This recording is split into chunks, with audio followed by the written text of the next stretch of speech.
Nepal karate championship 2024 অনুষ্ঠিত হয় তেলেঙ্গানা শহরে। সেখানে ত্রিপুরা থেকে একটি 6 জনের দল প্রতিযোগিতায় অংশগ্রহণ করেছিল।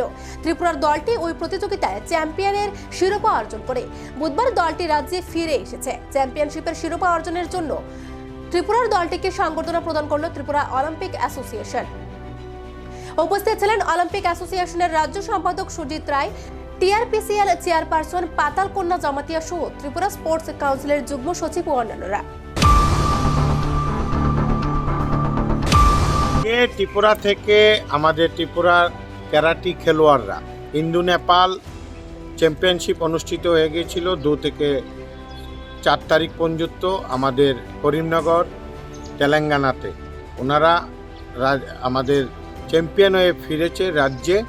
আমাদের ম্যাক্সিমাম জনজাতি খেলোয়াড়রাই গিয়েছিল। আমরা খুবই আনন্দিত যে এই টিমের মূলত মেন্টর হিসাবে থাকেন আমাদের রাজ্যের অন্যতম জননেত্রী তথা চেয়ারপারসন আমাদের পাতালকন্যা জামাতিয়া ম্যাডাম। ওনার মেন্টরশিপেই এই অ্যাসোসিয়েশন ওরা এবং খেলোয়াড়রা গিয়েছিল। আমরা আজকে ত্রিপুরা অলিম্পিক ভবনে ওনাদেরকে সম্বর্ধিত করি। আমাদের মধ্যে আমাদের অলিম্পিক অ্যাসোসিয়েশনের ভাইস প্রেসিডেন্ট তথা ক্রীড়া পর্ষদের যুগ্ম সচিব স্বপন শাহ মহোদয় আছেন, অন্যান্য কর্মকর্তারা এখানে অলিম্পিক ভবনে আছেন।